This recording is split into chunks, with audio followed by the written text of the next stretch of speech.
Greetings! This is Berto and we're back for another episode of 80 Days Around the World. Well, the game's called 80 Days. Okay, so we just sold that Rembrandt for a lot of money. So we're going to look at the market. I think I was just there, but I just want to see if there's anything I missed. No, we can go. Okay. Yes, it should. Hotel. Let's just plan out where we can go. So we can depart for 4 p.m. or go to Vienna. Let's ooh, I want to go by airship. Let's go to Vienna. And we're going to go by car. And we're going to be taking the open road in a Bozak car. Bozak card? Car. Okay. We hired a private driver with an oil-guzzling Bozek car who took off on a high speed once we were aboard. I did not believe it would make the long journey. It appeared to be reinforced with metal strips and brackets. I slept the whole way. I slept. Because I can't piss off Mr. Fogg if I sleep. Phileas Fogg attempts round-the-world adventure.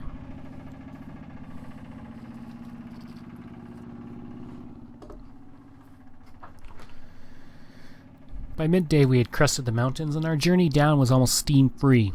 We rolled with the driver pumping the handbrake. I relished the fresh air. And then there was the Adriatic Sea. Beautiful, sparkling as though encrusted with jewels. Thoughts of a grimy London flew from my head. This was the life. In short, the car did not explode, and we were rowed across the gulf to the city of canals. The lamps were just being lit, and I believe I saw my relationship with him improved, so that's good. And we've arrived in Venice. And apparently I pissed him off somehow, so I don't know how I did that. I'm doing my best here. I just gotta start my timer again. Okay. Stay in a hotel. And now he's in a better mood. He's a weird man. I was walking along a canal side in Venice when I found myself in the midst of a group of revelers.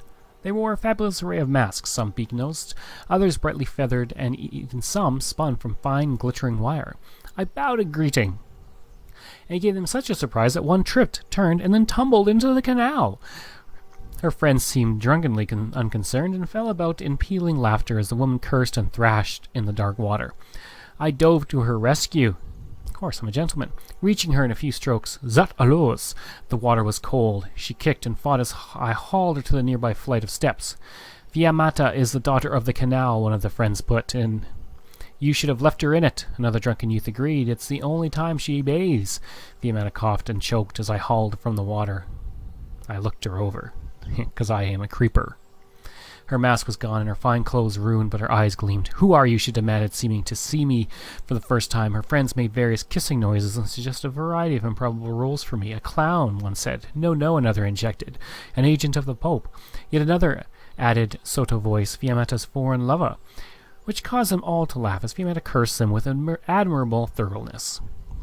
I introduced myself with a bow, the effect only a little ruined by the dripping. I'm at your service. And what manner of creature are you, Signor Passapartout? She demanded. I am a traveler. Oh, so a man who is rootless and has no love of his nation, she replied. You are what is wrong with the world. Oh, okay. That was rude. Farewell, mademoiselle. Do not worry yourself, for I shall, she replied. I rescued you from the water. And so I slipped back to Mr. Fogg as the revelers opened around another bottle of wine to appease the canal-sodded friend. What the hell? What a bag. Well, we got lots of money, so...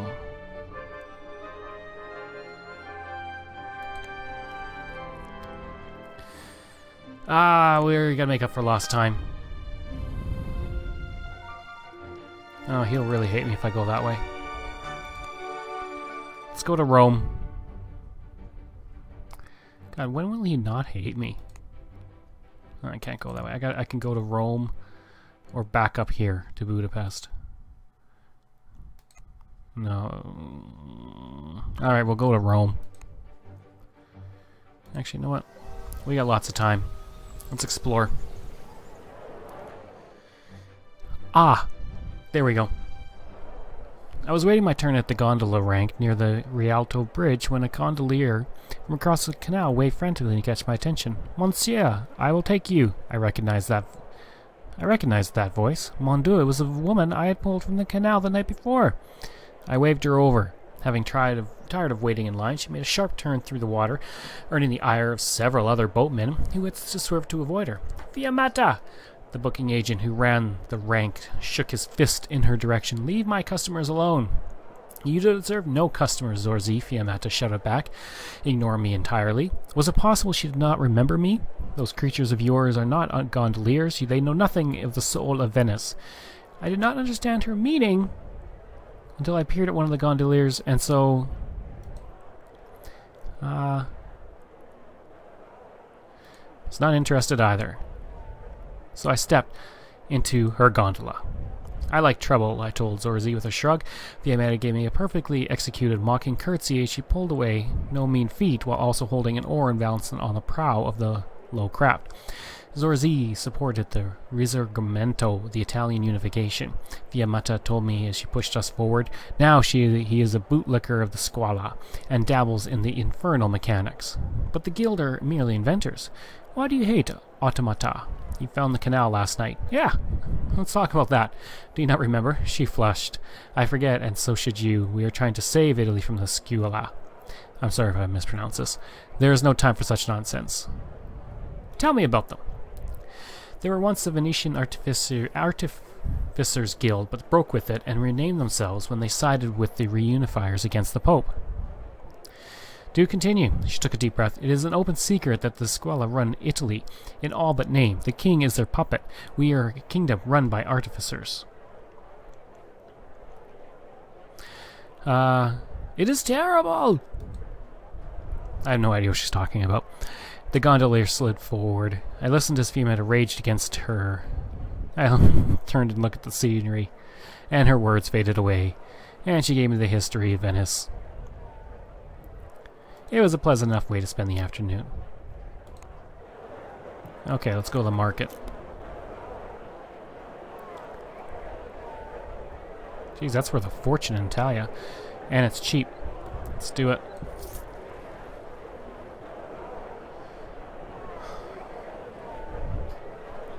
Let's sell the magnifying glass.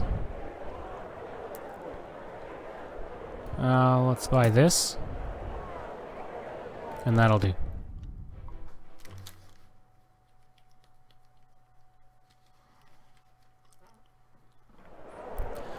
Apparently Fogg does not like the mask. He's told me to put it away.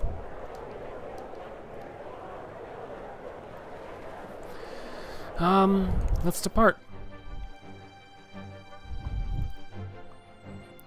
Arrives Sunday, arrives tomorrow, arrives today. We could go to Budapest by car, and then go through Istanbul, and it's cheap.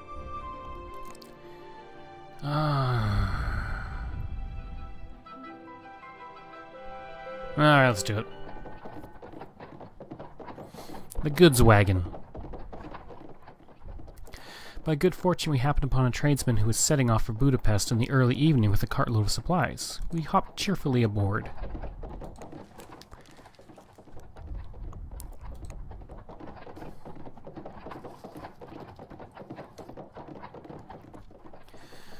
Our journey was marked by strange noises from the back of the cart, but our driver did not wish to tell us what the cargo was.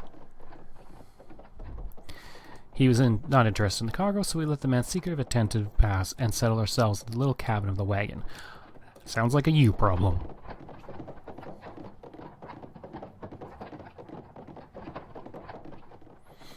We arrived in Budapest by a spectacular road that curved down the vertiginous slope. Its beauty enthralled me, and I did not want the journey to end while Mr. Fogg was eager to be moving on and not wait in the cab a second longer than needed. The man is supplying the Artificers Guild with something, Fogg remarked as we departed. He has a lily tattoo under his arm. I didn't ask how I did not ask how or when he'd seen it. I nodded in agreement. It was the only plausible explanation. I had not realized the artificers shipped their goods around using private individuals. I suppose I had assumed they wired goods to each other through glass tubes or such like. And as always, the truth was more prosaic than any imagining.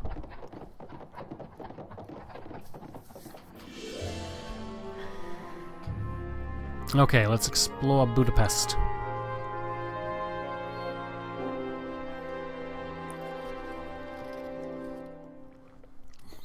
It took a few hours to explore, investigating the various options for how we might continue our journey.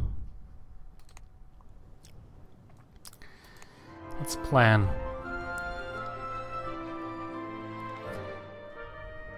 Arrives Monday.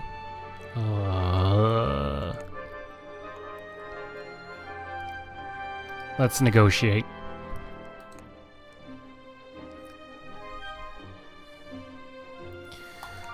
Alright, we got 3 days to kill in Budapest.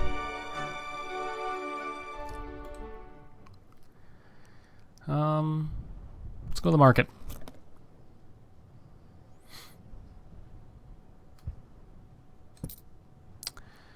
Carnival mask, Antalya, I gotta remember where that is. $5,000. Holy mother of pearl.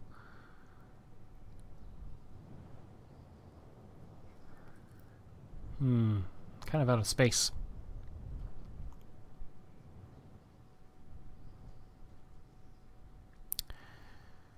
Let's get rid of this for now. Let's see, Moscow. Neck cushion. That means we have to go through... that's worth so much. Let's do it. Let's go through Moscow. Alright, let's hotel.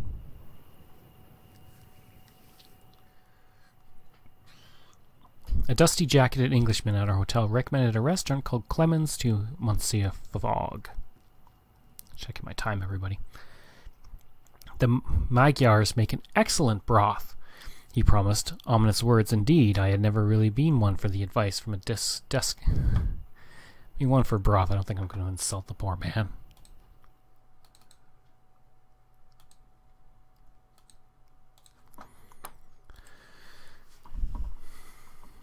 I concealed my trepidation. With professionalism, we set out to dinner at the Clemens, where our soup arrived in a gleaming silver tureen. My master, a man of impeccably high standards, even remarked upon the tureens' flawless polish, at which point it exploded, splattering myself, Mr. Fogg, and an extremely bewildered waiter in admittedly delicious salmon broth. Why is he mad at me for that? I didn't do it. A fellow diner had been struck by the edge of the tureen lid and was bleeding from the temple. I rushed to his... I'm going to help this guy. Pressing a napkin to his head while my master looked on unperturbed. The head chef, by this time, emerged from the kitchen. He pointed towards the wall and began a voluble rant which needed little translation.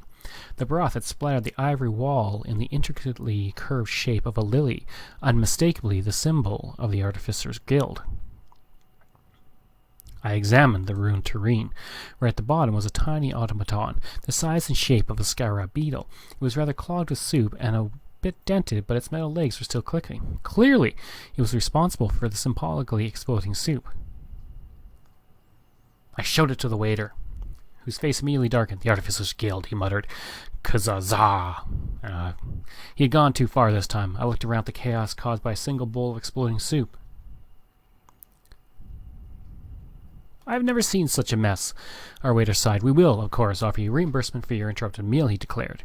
It hardly made a difference, but I accepted nonetheless. My stomach made unseemly grumbles as we walked back along the elegantly lit and newly macadammed Andrassy Avenue. I stayed silent. I'm not going to gloat. Alright. 6 a.m. Can we go anywhere yet? We're still waiting. Actually, where am I? Yeah, we're going... Let me zoom out here.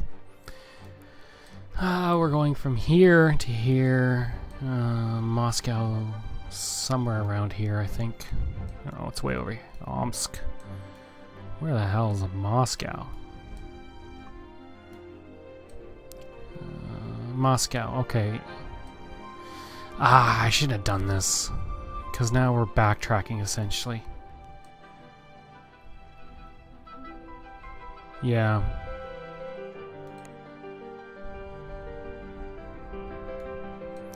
We're going this way anyways. Son of a bitch. Which way did I decide to go?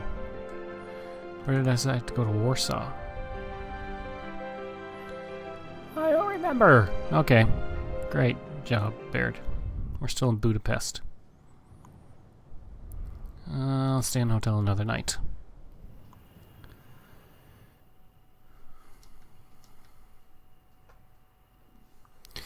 With what remained of the day, I afforded my master every service. Well, he's mad at me, so gotta help him. Because apparently he's moody. Alright, which way are we going? I don't remember what I paid. Arrives Tuesday, departs tomorrow. Warsaw. Yeah, this is what I decided to do. Go down to Athens. Alright, we gotta stay another day. And I spent money on that stupid frickin'... Let's go to the market. I'm gonna sell this. I'm not going to Moscow. That was stupid.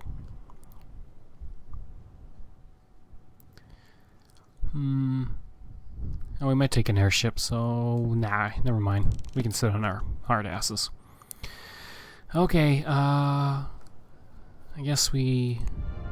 Do we depart now? Tomorrow at 8 a.m., so we still got... Still got a little bit of time. So we'll stay in the hotel one more night. As night fell... I helped the hotelier, earning £102. Nice.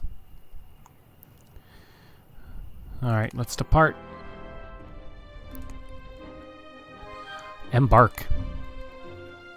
Let's go!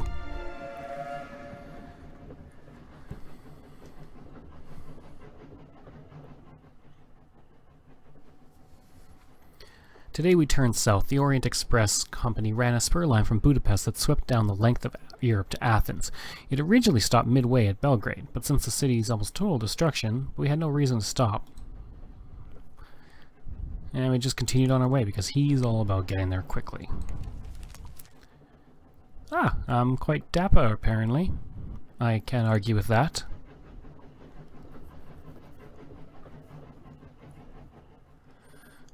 Despite knowing what to expect, I could not help but gasp as we swept through the empty husk of Belgrade. It seemed home to only ghosts. Trees and bushes grew from the tall buildings, and through empty window frames we did not spy a single human being. Quite what had happened no one truly knew. The road, houses, viaducts were all still standing, the gas lamps still burned, but not a single voice cried out, and not a door or shutter moved. I asked him for his thoughts. He said, I fear that our age is seeing a great experimentation in warfare, much as in every other walk of life. I fear so. Indeed, but at least the trains move faster. His answer seemed to me as bleak as Belgrade itself, but as the Orient Express left it behind, it carried us towards a long evening of gentle wines and candlelight, which went some way towards lightening the soul.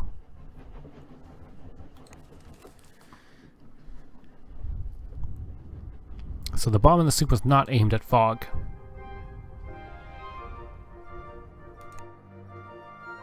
What's going on?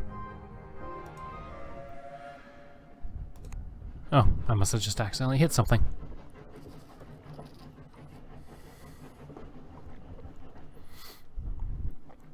A few passengers embarked.